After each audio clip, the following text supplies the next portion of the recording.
So often, especially as women, we put everybody else's needs ahead of our own until one day we hit a crossroads. That's exactly what happened to my guest today, Penny Duke. She reached a powerful moment of truth, a fork in the road where she decided it was time to finally put herself first, and that one decision sparked an unstoppable chain reaction of transformation. In 2024, Penny released nearly 40 pounds. But even more importantly, she rewrote her entire relationship with her habits and her mindset. And now in 2025, she's not only just maintaining her weight, she's thriving. Join me for this incredible conversation as Penny takes us through her hero's journey of weight mastery, the struggles, the breakthroughs, and the powerful lessons she's learned along the way. And if you've ever felt stuck putting yourself last, this episode is the motivation you need. Let's dive in.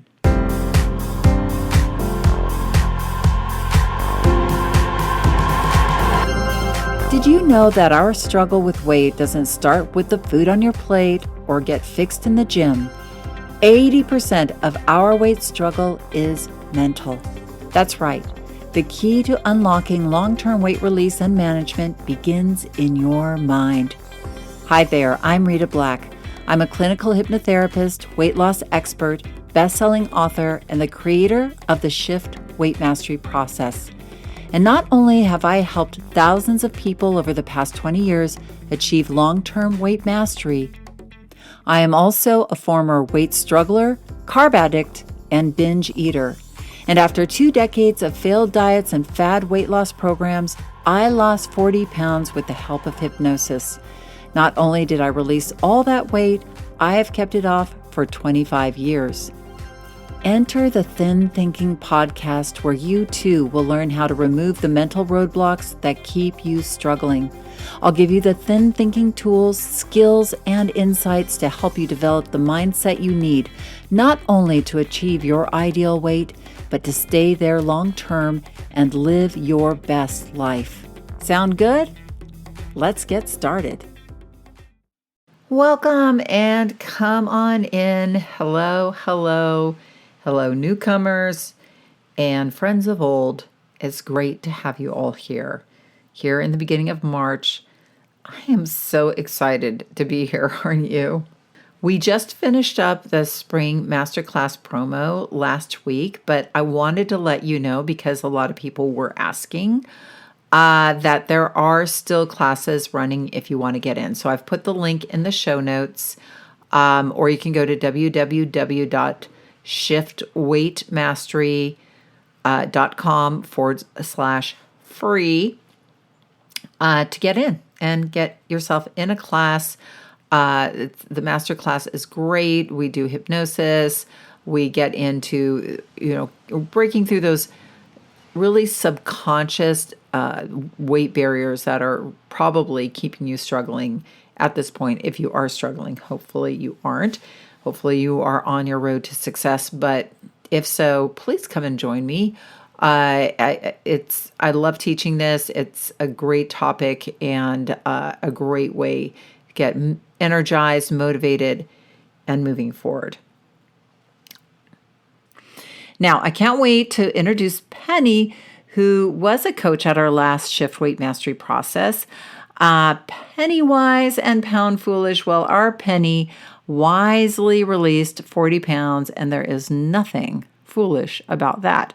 And I cannot wait for you to hear about her journey, to be inspired and maybe gain some insights along the way. So let's dive right in. Well, I'm sitting here talking with Ms. Penny Duke, and I said, Penny, I better turn on record because we already started talking. But too much to talk about.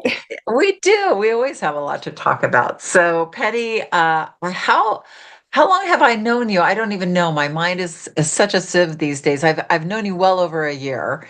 Yes, I did the shift a year ago, last October of 23. Okay, beautiful. Okay.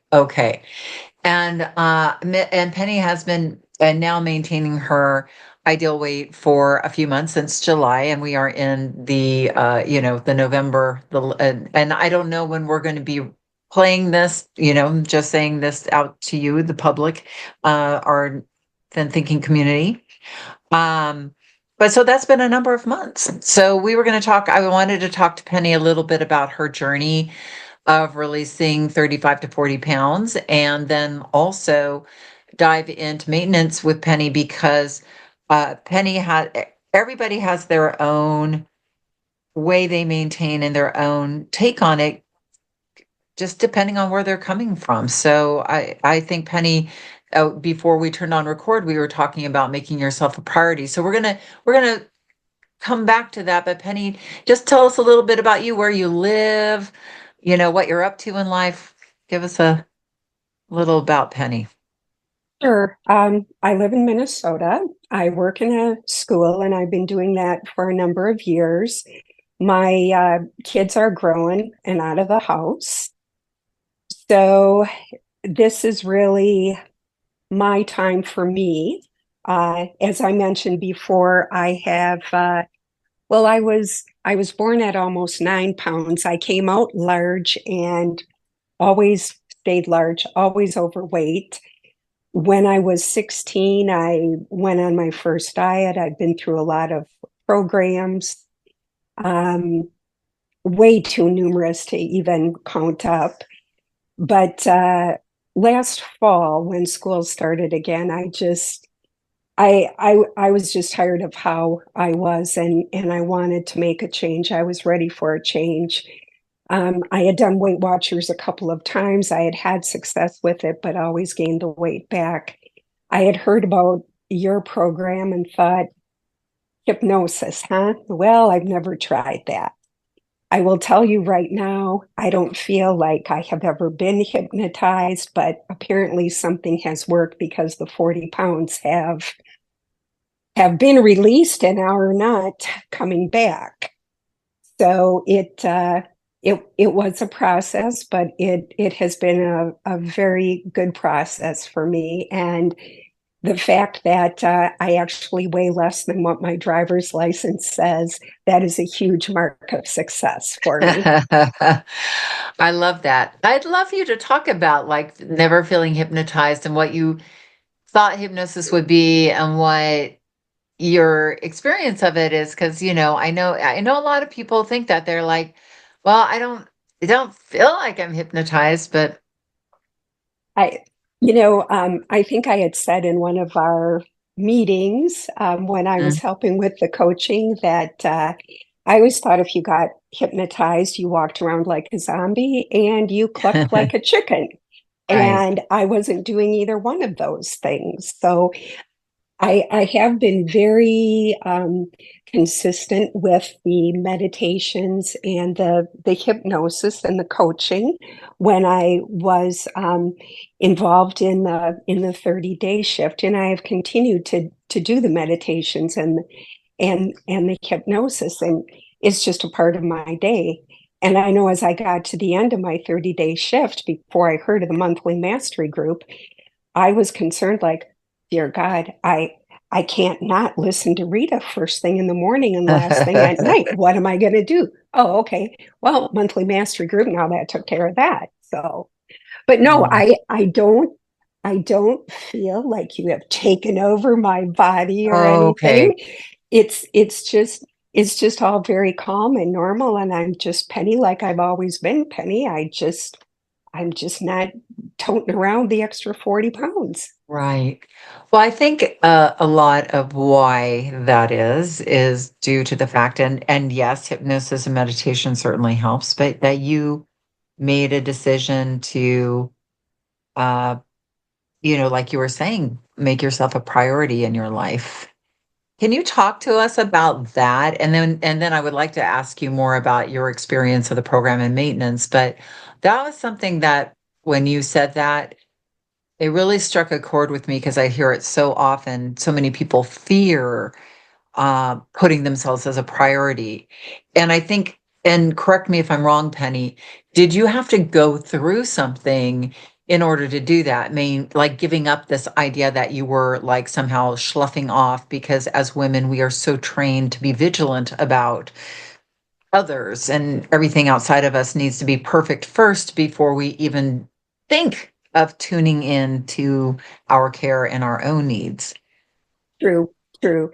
And I took my mom job very, very seriously, Mm, and have a wonderful relationship with my kids, and they had always been a priority.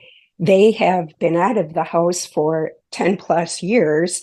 I guess I was just a slow learner moving on with my life. But as I said last fall, I did not want to come to my end days and still be carrying around this 40-pound bag of salt pellets.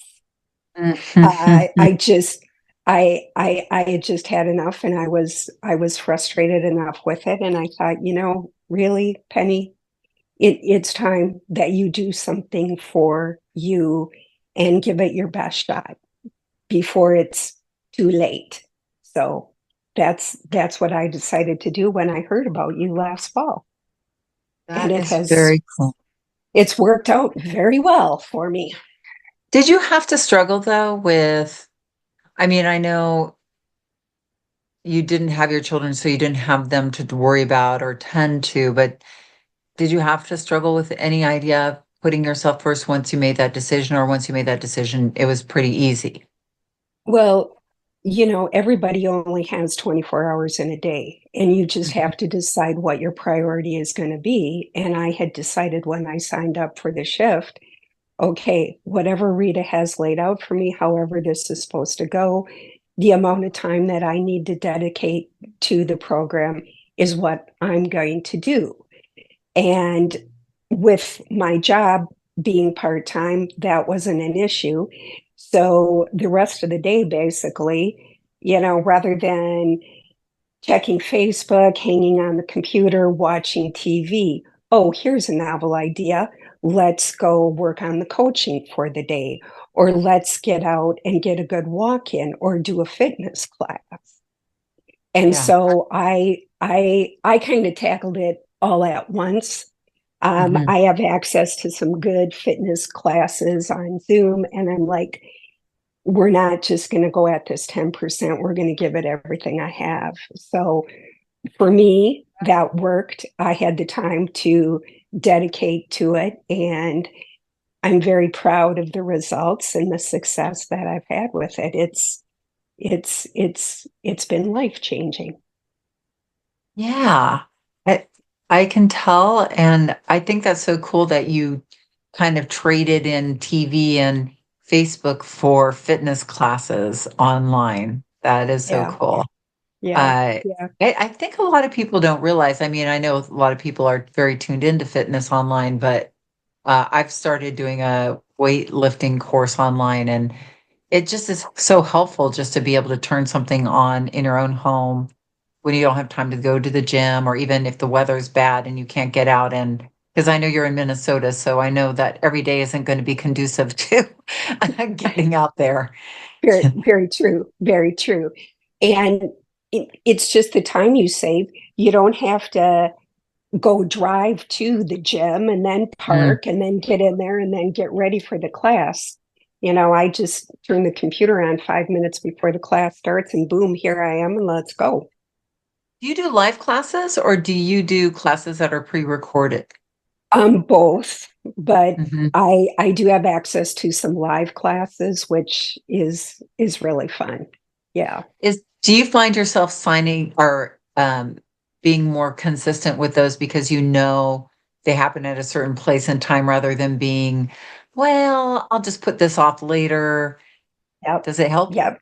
I will tell you that my weeks, I have my planner, and my good classes, the ones I really, really enjoy, those are all written down in there already Mm. at the beginning of the week on Sunday. So I know what's up for the week, and I just made that a priority. That's very cool. Did your like your weight release journey, I get that you made yourself a priority and that's great that you were able to dedicate your time and focus to this.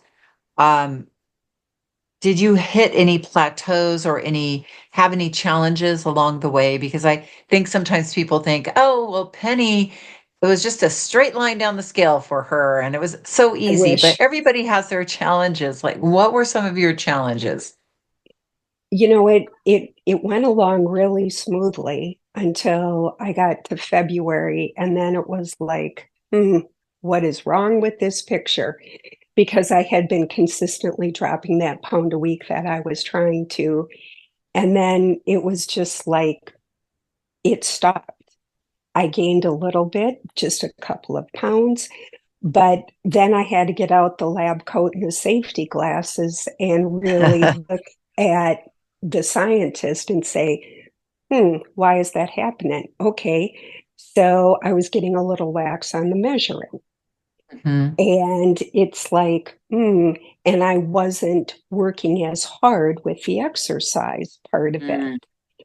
So we just had to have a little come to Jesus meeting and say, okay, now let's go here because we want to get to that driver's license Right. weight. I love that because so many people, those of you who are listening to Penny, probably who have not done the shift, where we really get into being the inner scientist and looking at things from a rational scientific perspective. And I find that a lot of plateaus uh, really give you that opportunity to tune in and to say, because sometimes in a weight release journey, you have to tread water for a little bit because you're so focused, right? And then we tread water, but the danger is then we'll hit a plateau and then we'll start getting into that headspace like, this isn't working.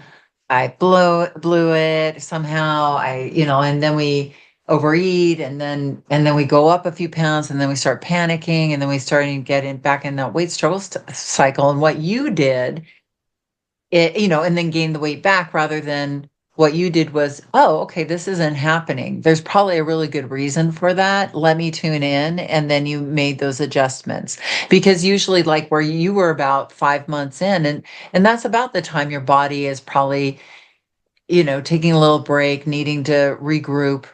And also probably around the time you had released enough weight that you probably needed to kind of sharpen the tools a little bit in order to release the rest. That's my thought. I don't know. Is that true? I would say that's 100% what it was. Yeah. It had been going along so smoothly that I thought, Hmm. wow, this is really easy. And then when that happened, I thought, no, this is good because then after a few weeks, I was back on track again. And then as it got to summer, the last couple pounds were really hard to Hmm. get off. But I had plateaued for like 4 weeks and I thought, oh man, maybe my body doesn't want to release Hmm. anymore. But it did. And then it even went more than that. So Yeah. Our body just gets into these little points and it needs to kind of readjust. And I do believe those last few pounds do require a little extra oomph to get there, but you did it. Yeah. Well, now, how has it been? So, because this is a maintenance focus. Tell us about that journey into maintenance. Like as you approached your ideal weight, uh, what were you thinking? Were you afraid? Were you excited? What was going on inside your mind? well, I was very happy to have gotten to that point. But honestly, I was scared because I know from my past efforts with other programs, when I hit the goal weight, then within a couple of weeks, everything started to go backwards. And I did not want to do that again. So, with the encouragement of everything that your program offers, I just felt, nope, Penny, you're just going to keep doing what you've been doing. Listen to that meditation in the morning, the hypnosis at night. You track, you plan, and the record keeping made me accountable. And I had to laugh last night when I finished I use the Lose It app to track all Hmm. my food intake and stuff. Hmm. I had 52 perfect weeks of tracking. And Oh I my thought, goodness. well, this is really awesome. Now we can't break that streak. But, I just I just think that consistency with continuing to be vigilant and do everything is what has made the maintenance just keep going along. And it's not that I don't ever eat junk, Rita. Good Lord. I am not a good vegetable and salad eater all the Hmm. time, Hmm. but I have the treats, but I budget for it. And Yeah. I really appreciate your 3-bite rule.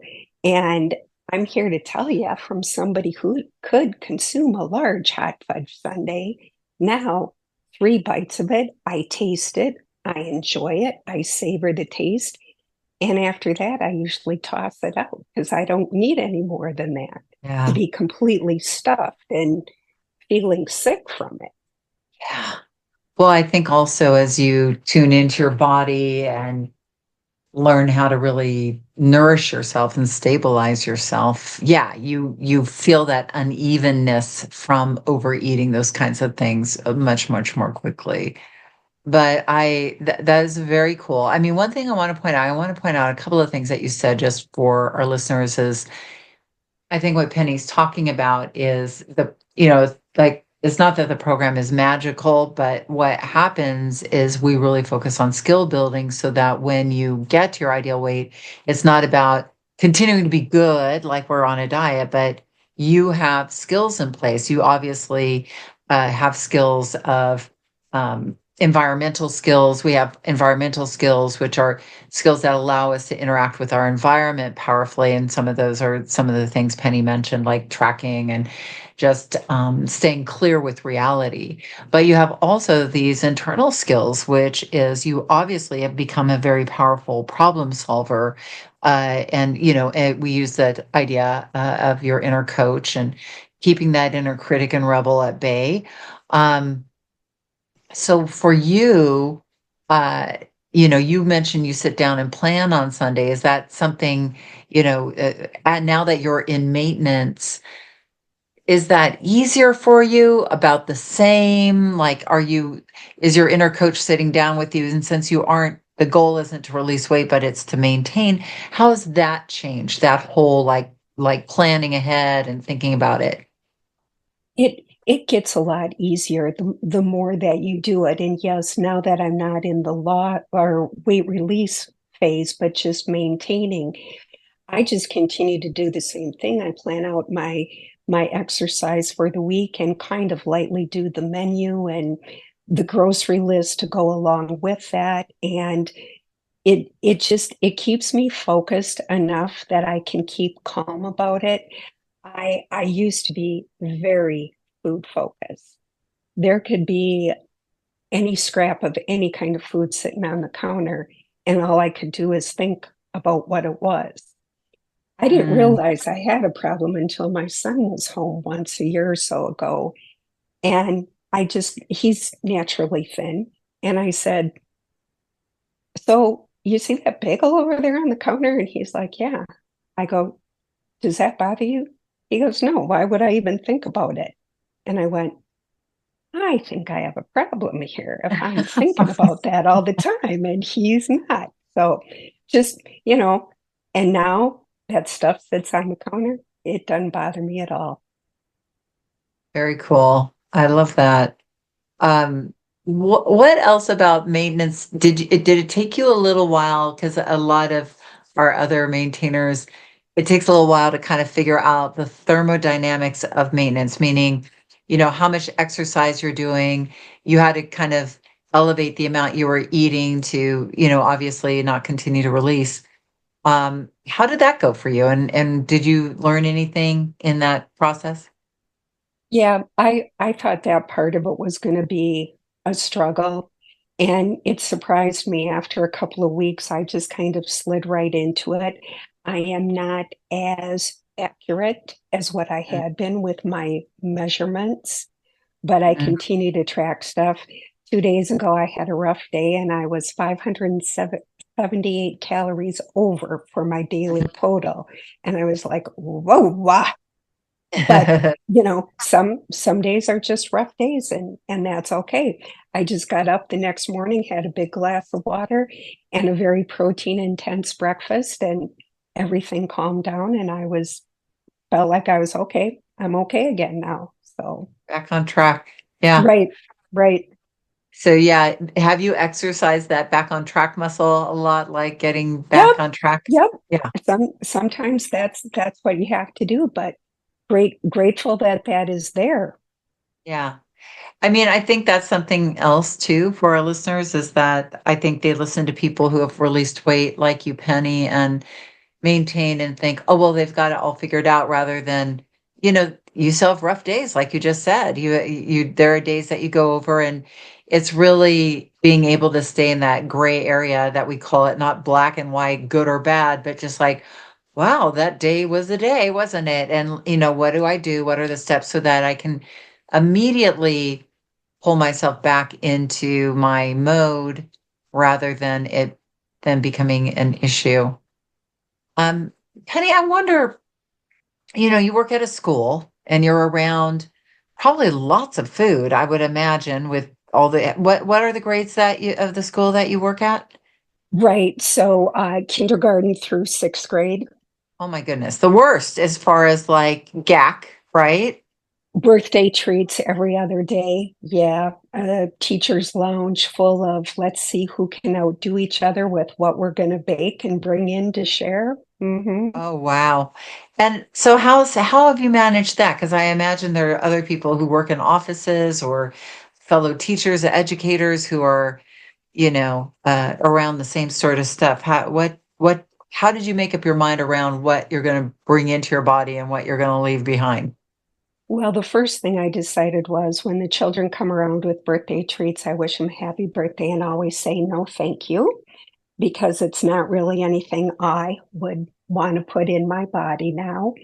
There are a couple of the teachers who are excellent bakers, and I will take certain things that they make because I know they're really good.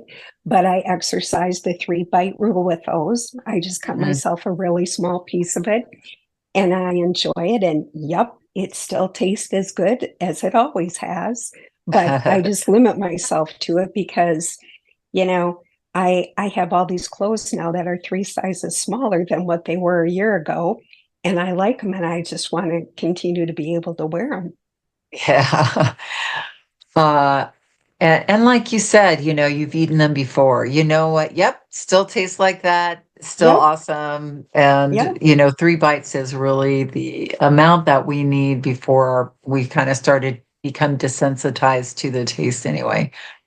And Um, I have no shame if somebody makes something new and I try a bite. If it's not good, sorry, I just get a napkin and spit it out and throw it away. It's not yeah, worth just yeah, eating something that I don't really, really like. yeah, yeah. A plus foods, right? You got it. Only A plus foods. This has been really, really helpful. Is there anything else, or any Penny, what would you say like first steps that you would advise someone to take, like if they're struggling right now and listening to you and maybe not making themselves a priority, like what would be the step number one that you would have them take? If you are not going to do it now, when are you going to do it? Mm, Because we all matter and are important. And like I said, it took me a while to get to this point, but I'm so thrilled with how it has gone. My only regret is that I didn't do this 10 years ago. mm, And one of a favorite meditation of yours, um, continue to repeat thin, healthy, confident, and masterful. And for somebody like me in their 60s, the confidence that I have now to know that I have taken on this weight thing and I have beaten it, I feel so good about myself that I know I can continue to do this for the rest of my days. And the masterful part of it, a lot of people, as they get into their 60s and 70s, they start to slow down. People think you're not as capable as what you've used to be. And I've accomplished something that I never, ever thought was going to happen. And now I'm ready to go forth and not rest on my laurels, and let me see what's out there. What else can I take on and do and accomplish? And I just feel really fired up and ready to go. I love that, Penny. I want to end on that note because I 100% agree with you. I feel like the 60s, 70s are if when you're healthy and you feel confident and connected to yourself, they're the best time because you're wise, you aren't worried about what other people think about you. It's such a great time to make a difference in the world. So I'm so glad that you've brought so much to being a coach and being the shift program too. You've given back so much. So I really am grateful for you and thank you for coming on today and smoothing out that idea of maintenance for some people who might not have thought, they could do it. I think you made it really seem that they can. Yes, yes, they can. One funny little thing to end on: when I had my physical this summer, the doctor was just amazed at all my numbers and how things were. And she said, what made you do all this? I said, well, I have a goal. I said, I want to be 95 and walking the streets of Vegas with my son and enjoying our time out there. And she was like, okay. So, you need a goal and go after it. I love it. I love it because Penny, before we turned on record, Penny was saying she's meeting her son out in Vegas soon and going to go do the things she loves. So I love that you're going to do it and you're going to keep doing it for a long, long time. Well, Penny, dude, it has been a joy. Oh, go ahead. Oh, no, I was just going to say, keep shifting and anything's possible. Oh, you're amazing. Thank you so much, Penny. Thank you, Rita. I enjoyed being with you today. Oh, Penny, isn't she amazing? Thank you, Penny. And thank you all for being here today and supporting the Thin Thinking podcast. I just love our community. And if you haven't joined me for that free masterclass, do www.shiftweightmastery.com/free. The links are in the show notes.